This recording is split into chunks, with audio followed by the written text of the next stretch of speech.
when somebody asks you, oh, why didn't you sign up? It's like, oh, I'm just too busy right now. Like it's almost a cop out in some ways because they don't have to think deeper about the real reasons why they're not making the time for that right now, or they're not prioritizing spending money on that right now. Welcome to Imperfect Action. I'm Steph Taylor. For years, I read all the books, downloaded all the freebies, and did all the courses. But it wasn't until I started taking imperfect action that my business had its first $1 million year. Imperfect action is about doing things before you're ready, prioritizing consistent action over perfect action, and moving forward, even when you're not sure you're doing it right. On this show, you can expect mindset advice, actionable marketing tips, and strategies to build a business that brings you more profit, more freedom, and even more joy. Are you on the list to get my daily biz boosters? Every day, I'll send you a bite-sized prompt designed to help you grow your business in a more intentional way. Sign up at stephtaylor.co/DBB or at the link in the show notes. Hey, welcome back to Imperfect Action. This is episode 596. Today, I'm helping one of my Launch Magic students with a challenge that is very common when you're selling services or online courses, and that is showing your audience the value in what you sell, or rather getting them to see the value to the point where they prioritize spending money and time on it.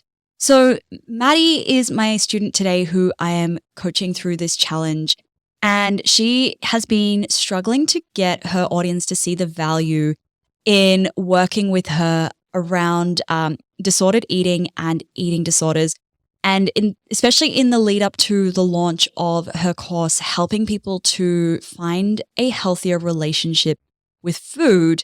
So today we're talking a bit about the kind of messaging and how to communicate these offers and also the general sales process in a way that is compelling and shows her audience how and why they should be prioritizing this. So without further ado, let's jump into today's episode. Welcome, Maddie. I'm very excited to be workshopping and coaching with you today. For our listeners who aren't familiar with you, would you please share a couple of sentences explaining who you are and what you do? Yeah, absolutely. So my name is Maddie Parsons and I am the owner of Maddie Parsons Nutrition. I am an Australian-based accredited practicing dietitian who works specifically in the area of disordered eating and eating disorders. Yes. And when you reached out to me, you reached out with a couple of particular challenges, especially the ones that you're facing, going from predominantly working one-on-one with your clients to now going to work with them in a program model.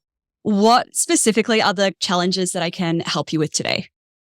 Yeah, so the main sort of three challenges that I'm having at the moment is number one, putting out lots of content, but struggling to convert that content to clients.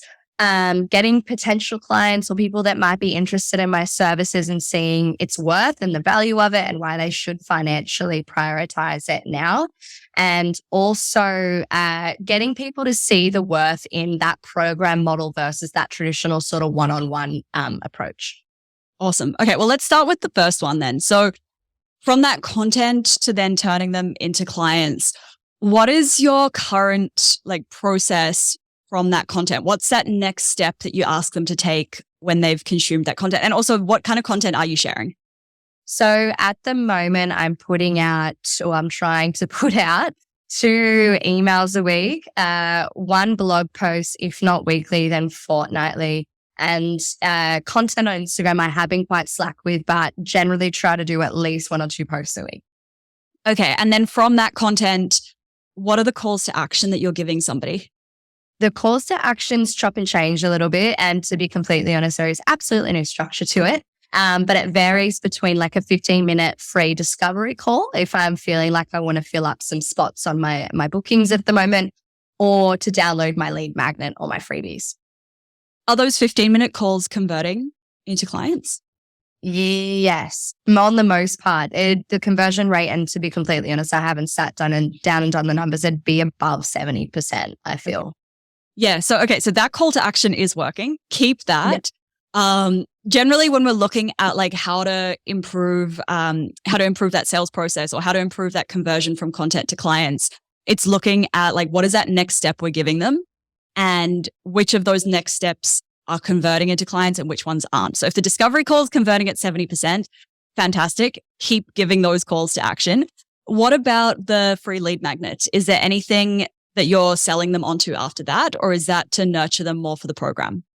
At the moment, it's to nurture them more for the program. So in the past, I've had another freebie that has been like the call to action at the end of that ebook was to pop on the wait list or join my previous program, depending on where it kind of was in that launch sort of period, which I have found. And so sort of looking at the analytics, I've had people that have popped on wait lists and stuff. I don't really want to do that anymore. And I think now that I am launching this new course next year, the lead magnet for this or the CTA for that lead magnet at the moment is nothing. It's more so just to get them onto my mailing list to nurture them.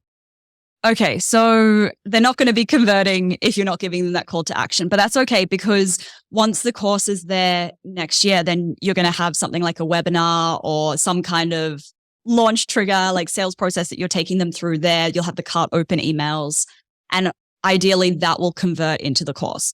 So it kind of sounds like you've got two pathways into your two separate offerings at the moment, right? So between those course launches, you're giving that call to action to the 15-minute discovery call. And then when you're in those course launches, the call to action becomes sign up for the free webinar. And then when doors are open, it becomes find out more and enroll here. Does that sort of feel good? Does that make sense?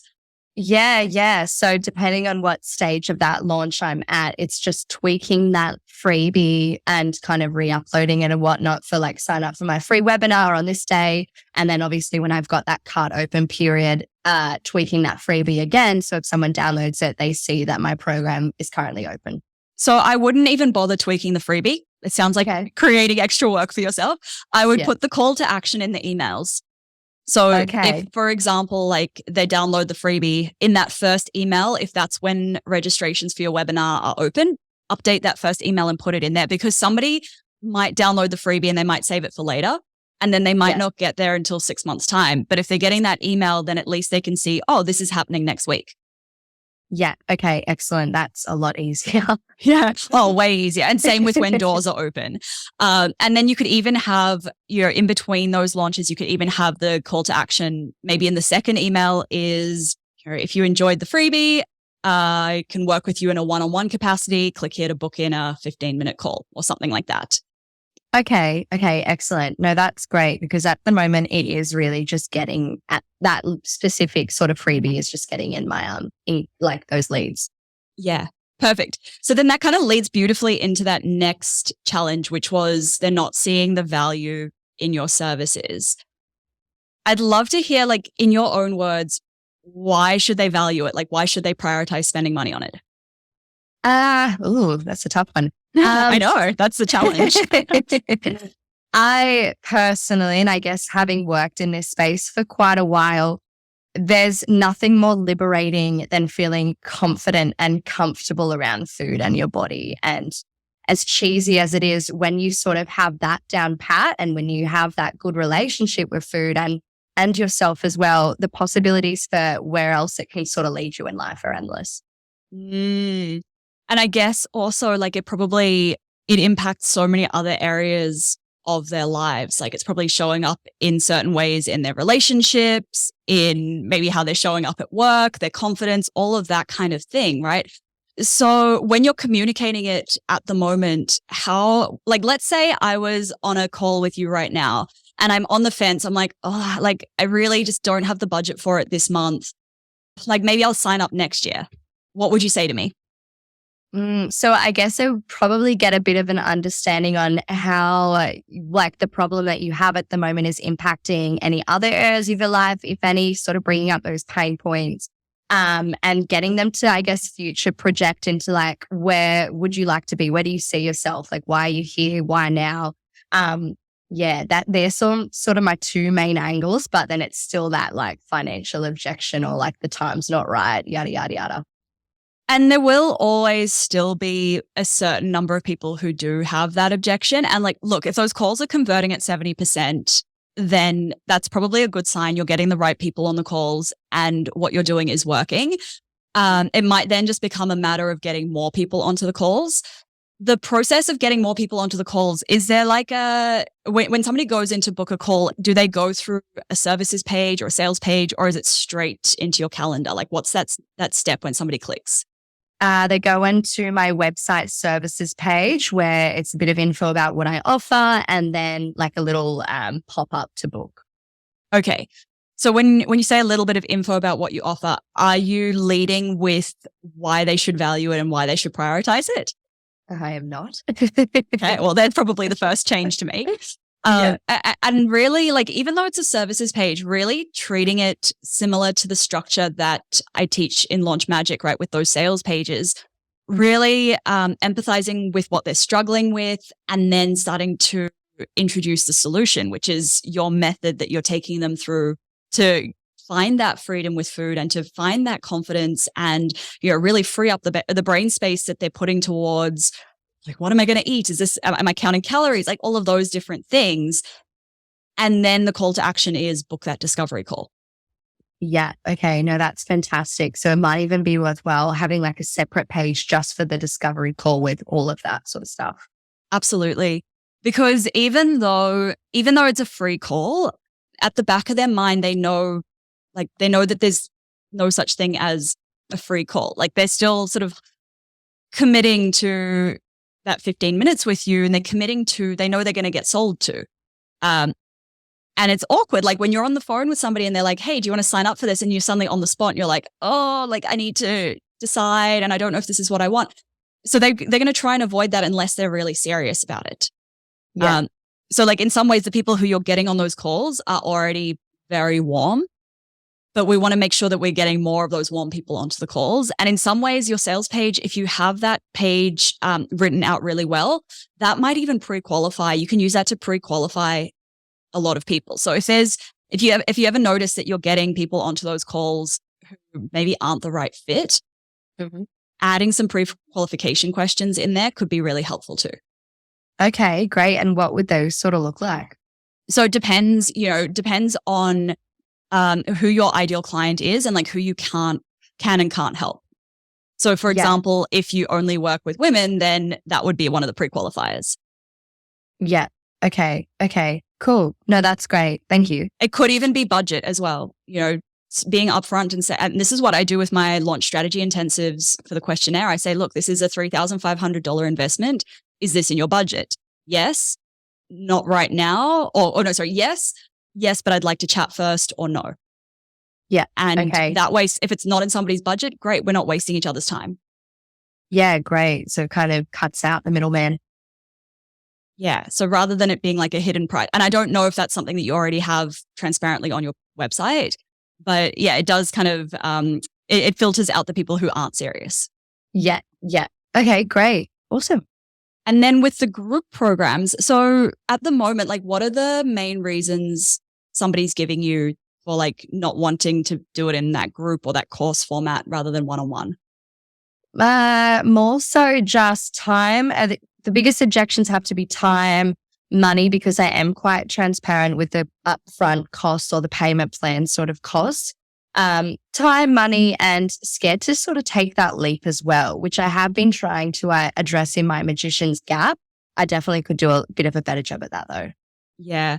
And I mean, time and money are probably the easiest ones. Like when somebody asks you, oh, why didn't you sign up? It's like, oh, I'm just too busy right now. Like it's almost a cop out in some ways because they don't have to think deeper about the real reasons why they're not making the time for that right now, or they're not prioritizing spending money on that right now. So then those people who are saying that they don't see the value in like learning in a group format, are they then coming to you for one-on-one, or are they trying to go off and do it by themselves? Go off and do it by themselves. And what's happening as a result of that? Probably staying in the exact same place as they are. It's not a worse sort of spot. Yeah, I think I've had a few clients that have come around and said that they've tried to do things by themselves for so long, and it makes everything more confusing.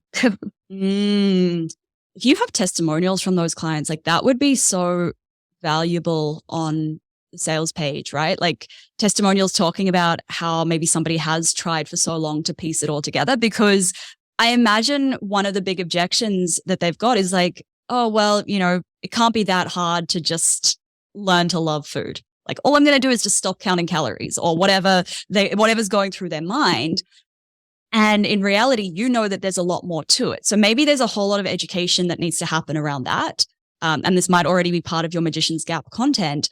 But really like testimonials speaking to how they've tried everything and how working with you or going through your group program or going through your course has been such a game changer from that regard. Great. No, that's definitely an avenue that I can explore a whole lot more. And also like on the sales page for it, really honing in on why what they're already doing isn't working. Okay. Why they need that support, why they will still get really awesome support, even though it's not one-on-one, it's in that group format or in that course format. And really like why they can't just do it by themselves.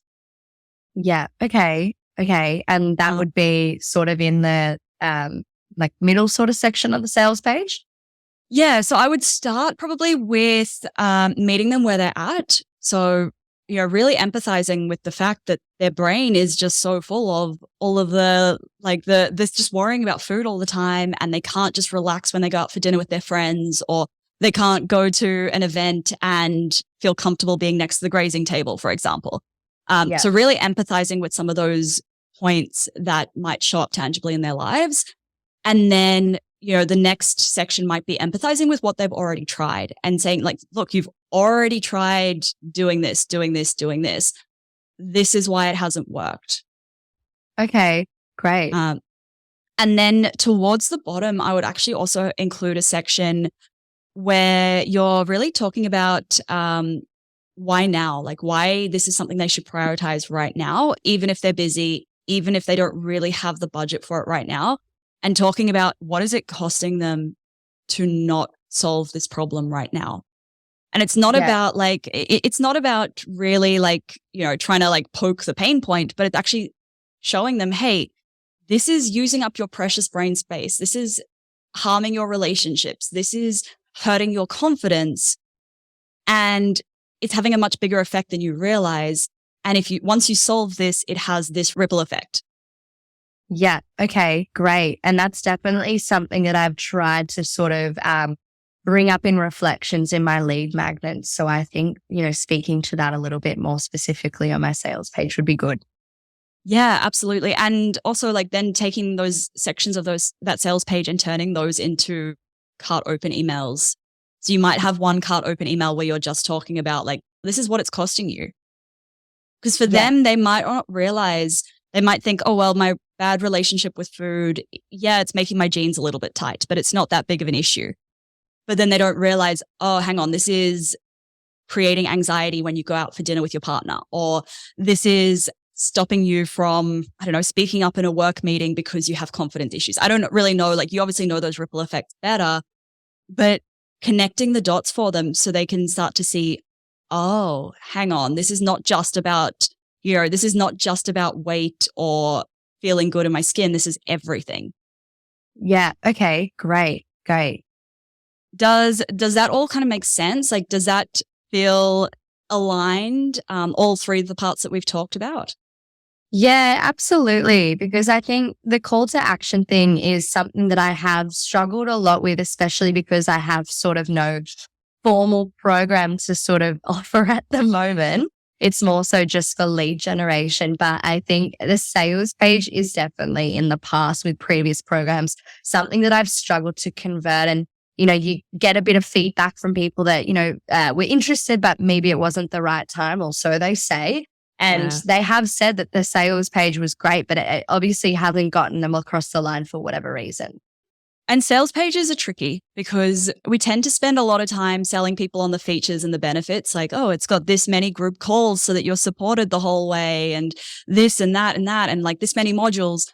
And we don't spend enough time actually showing people like why they need to prioritize this and why they need to prioritize it right now.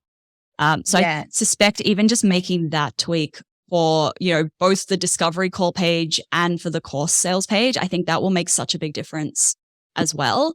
And then of course, as you're going through, having bonuses that you're adding and removing, that can make a big difference. That can help to overcome those objections. And that can be what gets somebody off the fence and signing up when they're sitting there like, oh, I'll just decide next week. Or I'll decide in a few days' time. And then they see a bonus that they want, and they're like, okay, that makes it easier. Yeah, great. And on that note, during that cart open period with those added and removed bonuses, is that something that you're adding and removing from the sales page? Yes, absolutely. So even though somebody who buys on day one of cart open gets like all of the bonuses, I would only announce the bonuses that I've currently announced on the sales page.